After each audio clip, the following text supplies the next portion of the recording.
السلام علیکم دوستو، welcome back to your favourite YouTube channel Ayesha F Q. آج ہم آپ کے لیے لے کر آئے ہیں ایک ایسی خوفناک ہارر اسٹوری جسے سننے کے بعد شاید آپ رات کو اکیلے سونا پسند نہ کریں۔ یہ کہانی ہے ایک پرانے ویران حویلی کی، ایک ٹوٹے ہوئے برج کی، اور منجلکا نام کی اس روح کی جسے دیکھنے والا کبھی زندہ نہیں بچا۔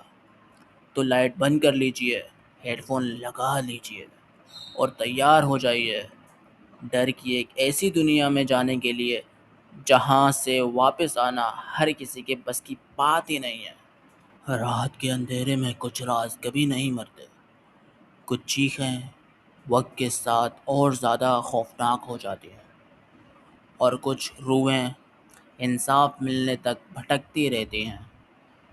آج کی یہ کہانی ہے اتر پردیش کے ایک ایسے گاؤں کی جہاں لوگ رات ہوتے ہی گھروں کے دروازے بند کر دیتے ہیں، جہاں ایک پرانی حویلی کے پاس گزرنا موت کو دعوت دینے جیسا مانا جاتا ہے، اور جہاں آج بھی منجلکا کا سایہ اس ٹوٹے ہوئے برج پر کھڑا ہوا نظر آتا ہے۔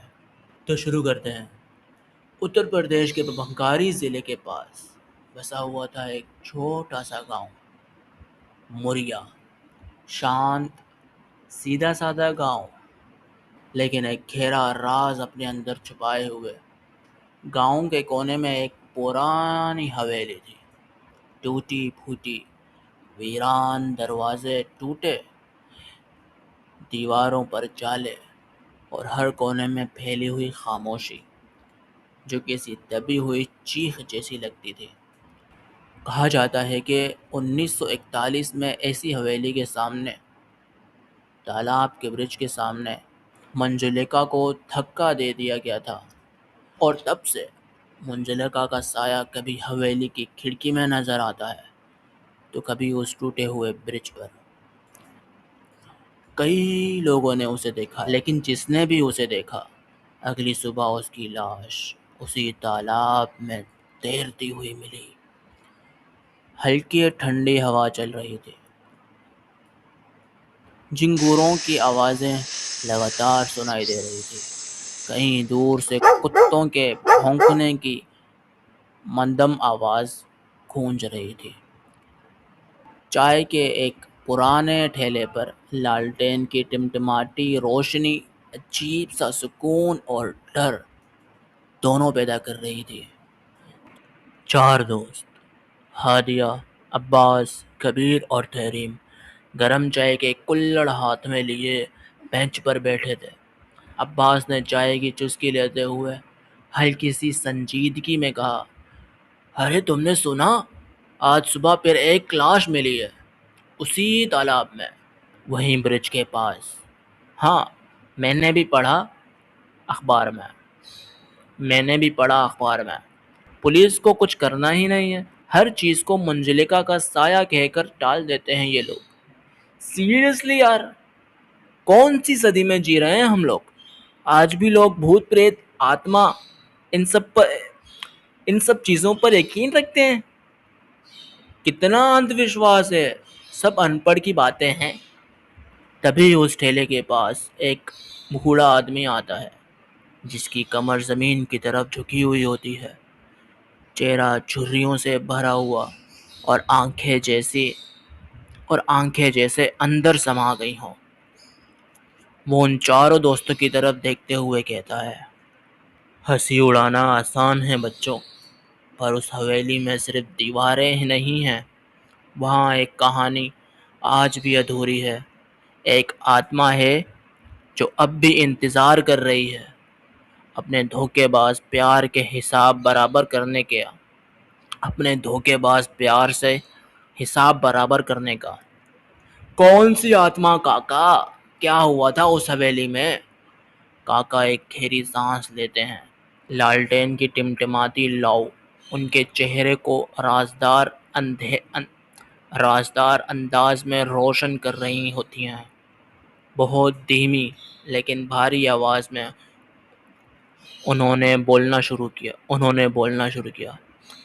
سال 1941، منجلکا اس گاؤں کی سب سے خوبصورت لڑکی تھی۔ اس کی آواز میں ایسی مٹھاس تھی جیسے کانوں میں گھنٹیوں کی مندر آواز گھل جائے، اور چہرہ ایسا جیسے چاند خود زمین پر اتر آیا ہو۔ منجلکا کو کرشنا سے پیار ہو گیا تھا۔ دونوں ایک دوسرے کے بنا نہیں رہ سکتے تھے، ایک ایک دوسرے میں ہی اپنی دنیا دیکھتے تھے، لیکن قسمت کو شاید یہ منظور ہی نہیں تھا۔ سماج نے انہیں ایک نہیں ہونے دیا۔ منجلکا کی شادی 55 میں ہی طے ہو چکی تھی۔ گھر والے ضد پر اڑے تھے، اور سماج تو ایسے جیسے دشمن بن گیا ہو۔ ایک دن منجلکا نے کرشنا سے کہا، اگر ساتھ نہیں جی سکتے تو کم سے کم ساتھ مر تو سکتے ہیں۔ کرشنا نے بھی حامی بھر دی۔ دونوں نے رات چنی، حویلی کے سامنے والا پرانا برج اور نیچے بہتا گہرا تالاب۔ منجلکا نے کرشنا کا ہاتھ تھاما اور آنکھوں میں آنسو لے کر تالاب میں چھلانگ لگا دی، پر کرشنا وہیں کا وہیں کھڑا رہا۔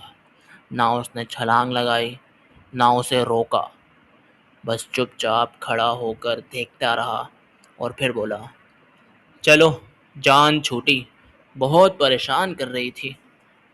اور 2 دن بعد کرشنا کی لاش اسی تالاب میں تیرتی ملی۔ کہتے ہیں منجلکا کی آتما لوٹ آئی ہے، پیار میں ملی بے وفائی کا بدلہ لینے، اور ہر رات اس کا سایہ برج پر دکھتا ہے۔ سفید ساڑی، گھیلے بال اور لال دبدبی آنکھیں، اور جو بھی اسے دیکھتا ہے اگلی صبح اس کی لاش تالاب میں ملتی ہے۔ یار کیا اسٹوری سنائی ہے کاکا نے، مطلب سیریسلی اتنی ڈیٹیل، اتنی فیلنگ۔ اگر یہ مووی بنتی نا تو تھیٹر میں سب سیٹ سے چپک جاتے، پورا فرسٹ ڈے فرسٹ شو والا ہٹ ہوتا۔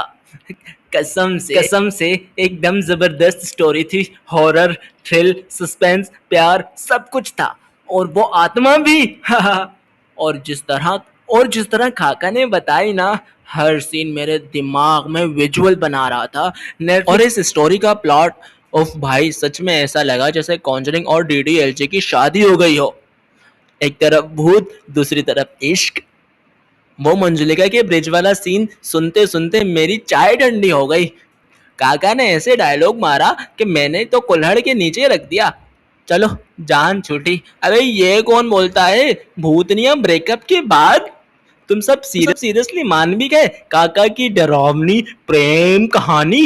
مطلب یار دھوکا، برج، آتما، اور پھر کلائمیکس میں چلو جان چھوٹی، کاکا کو آسکر دلوا دو کوئی۔ ہونیسٹلی کہانی سالڈ تھی، انٹرٹینمنٹ فل آن تھا، لیکن پوت پریت، کم آن گائز، یہ صرف اوور ایکٹیو امیجینیشن ہے۔ مجھے تو لگ رہا ہے کہ کاکا نیٹفلکس بنگی کر کے آئے ہیں۔ چلو گائز، چلو پھر آج میٹنگ فکس کرتے ہیں منجلکا کے ساتھ۔ کاکا دھیرے سے کھڑا ہوتا ہے، ان کی آنکھوں میں چتاونی صاف جھلک رہی تھی۔ چاروں دوستوں کی طرف دیکھتے ہوئے کاکا نے سخت لہجے میں کہا، مذاق اڑاؤ بیٹا، بہتوں نے ہنسی اڑائی تھی، پھر وہی ہنسی ان کی چیخ میں بدل گئی۔ لیکن ایک بات اچھی طرح یاد رکھنا، اس حویلی کے اندر جانے کا سوچنا بھی مت، جو وہاں گیا وہ کبھی لوٹ کے نہیں آیا۔ ساودھان بچوں، حویلی جاگ رہی ہے، اور تمہاری قسمت بھی۔ ہنسو، لیکن ایک بات کان کھول کر سن لو، جب ڈر مذاق بن جاتا ہے تو سب سے پہلی ہنسی ہی غائب ہوتی ہے۔ چلو پھر منجلکا کو جا کر خود بتاتے ہیں ہم ڈرتے نہیں، اور ڈراؤنی کہانیوں پر یقین بھی نہیں کرتے، اور اگر سچ میں بھوت ملا تو ہم اسی وقت ریل بنا دیں گے، وائرل گارنٹی۔ اور اگر کچھ گڑبڑ ہوئی نا تو عباس یاد رکھنا تو ہی تھا ماسٹر مائنڈ اس بریلین پلان کا۔ چاروں دوست بائک تک پہنچتے ہیں۔ عباس اور کبیر بائک سٹارٹ کرتے ہیں، ہادیہ اور تحریم پیچھے بیٹھتی ہیں، پھر دونوں بائکس اندھیرے راستے میں حویلی کی طرف نکل پڑتی ہیں۔ پیچھے صرف دھول اور سناٹا رہ جاتا ہے۔ کاکا نے انہیں دور سے جاتے ہوئے دیکھا۔ ان کی آنکھوں میں ڈر صاف نظر آ رہا تھا اور ان کے ہونٹوں پر ہلکی سی پھسپھساہٹ کے ساتھ انہوں نے کہا، اب ان میں سے کون لوٹے گا اور کون نہیں، یہ صرف اور صرف منجلکا طے کرے گی۔ رات کے قریب 12 بج چکے تھے۔ چاند بادلوں کے پیچھے چھپا ہوا تھا۔ حویلی کی طرف جانے والی پگڑ آندھی پر چاروں دوست عباس، ہادیہ، تحریم اور کبیر بائک روک کر پیدل چلنے لگے۔ میں ٹھنڈک بڑھ رہی تھی اور پرانے پیپل کے پیڑ کی ڈھیلیاں سرسراتی ہوئی ان کے سر کے اوپر جھک رہی تھی۔ تو دوستوں، کیا سچ میں اس حویلی میں منجلکا کا سایہ تھا؟ کیا ہوا ان چاروں دوستوں کے ساتھ؟ جاننے کے لیے سنیے اگلا ایپیسوڈ۔ لیکن سوال آج بھی وہی ہے، کیا منجلکا سچ میں ایک بھٹکتی ہوئی روح ہے، یا اس حویلی کے اندھیروں میں آج بھی کوئی ایسا راز چھپا ہے جسے دنیا سے چھپایا گیا؟ اگر آپ کبھی موریا گاؤں جاؤ اور رات کے سناٹے میں تالاب کے پاس کسی عورت کی پائل کی آواز سنو تو پیچھے مڑ کر دیکھنے کی غلطی مت کرنا، کیونکہ ہو سکتا ہے وہ منجلکا ہو اور شاید وہ آپ کا انتظار کر رہی ہو۔